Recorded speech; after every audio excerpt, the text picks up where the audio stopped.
Menezes, então não adiantava mais eu colocar. Eu teria que fazer uma nova edição. E segundo, mesmo que ele tivesse me dito isso, eu teria que pedir uma autorização para citá-lo nesse momento. Quando nós fizemos o livro, nós ainda vivíamos os efeitos da ditadura. Nós estávamos saindo daquela ditadura militar, estava havendo a distensão. Mas ainda a gente não sabia muito bem qual era o futuro e todo mundo tinha muito medo, né?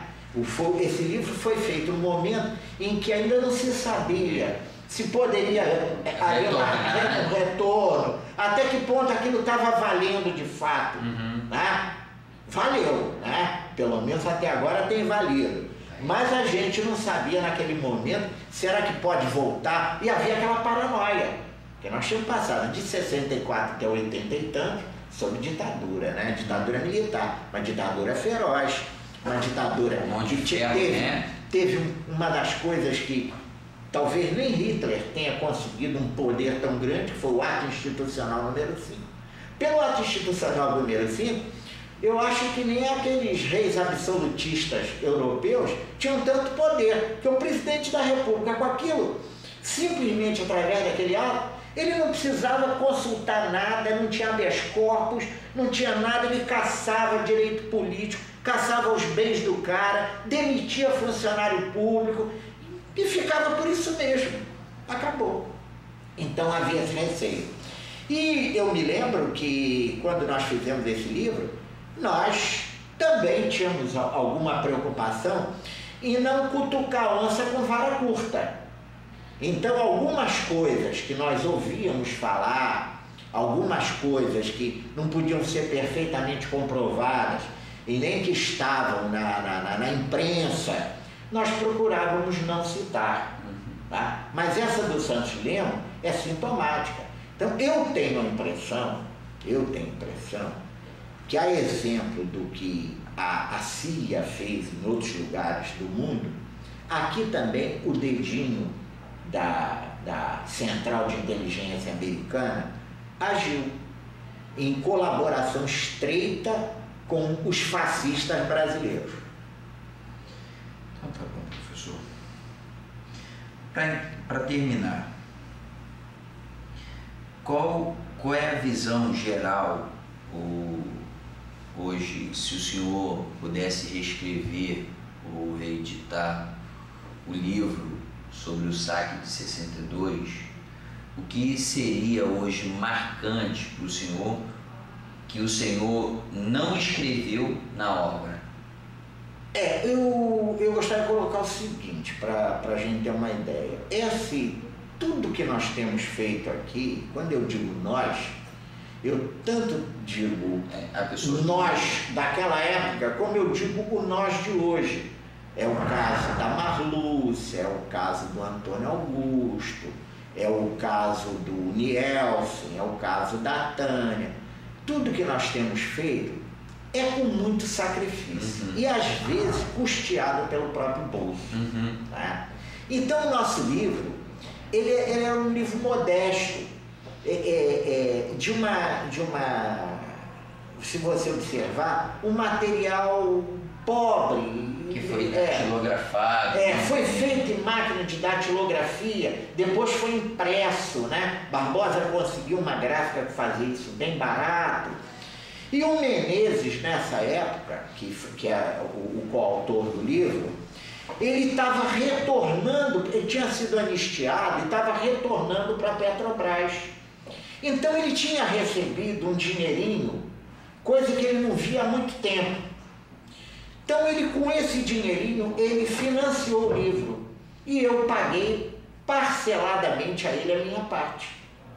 Mas ele foi o grande financiador do livro, né? Ele, a verdade, foi, além de coautor, ele foi materializador do livro.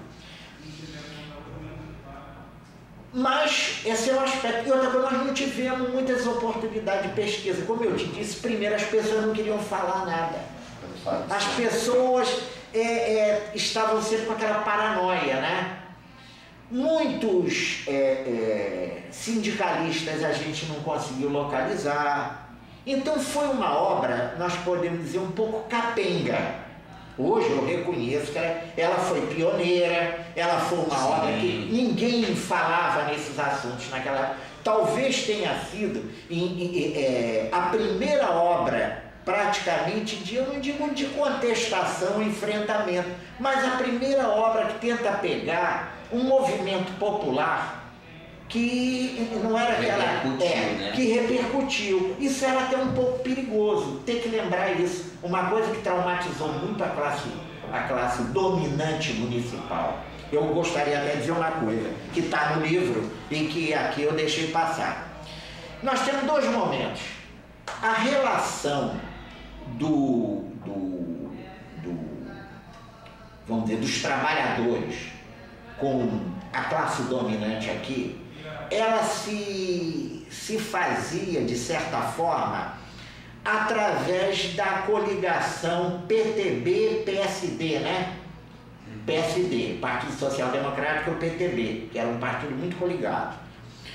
E ali, naquele mesmo espaço, conviviam, às vezes, comerciantes, pequenos empresários, líderes sindicais dentro do PTB, né? Havia uma coexistência pacífica. Depois do quebra-quebra, isso foi cortado. Houve um rompimento total, né? A esquerda foi vista como inimiga e por outro lado, os coisas passaram a ser também, os pequenos empresários e tal. Então houve um divisor de águas. Já não havia mais aquela interação entre dois segmentos da sociedade, né? De empresários e trabalhadores, líderes sindicais, dirigentes sindicais. Isso daí eu gosto de deixar claro. Agora, voltando à tua pergunta. Hoje, a única coisa que eu digo é o seguinte: o que faltou no livro? Faltou mais método na pesquisa, faltou uma pesquisa mais aprofundada. E se hoje eu fosse buscar esse livro, eu esqueceria um pouco o aspecto episódico do quebra-quebra em si, o cara saqueando, quebrando, fazendo, e cairia mais na questão do abastecimento, quem dominava o abastecimento e quem manipulava politicamente a insatisfação das massas. Orientava aquilo para que as massas insatisfeitas e assustadas com o avanço da esquerda reagissem de maneira reacionária. Porque a gente viu que quando houve o golpe de 64 e que o povo não sabia para onde bem, achava que era mais uma quartelada latino-americana, o povo saiu para a rua para bater palma mesmo, não há como negar.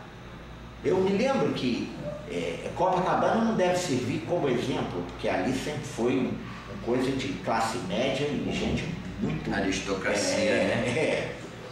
Mas a multidão foi para a rua, foi um verdadeiro carnaval. Tá? É isso que eu gostaria. Então eu acho o seguinte, faltou muito de método na pesquisa, até porque nós fizemos isso na base do entusiasmo uma coisa assim muito amadorística, né? E eu hoje dirigiria mais, repetindo, para o abastecimento e quem manipulava esse abastecimento. É isso. Tá bom.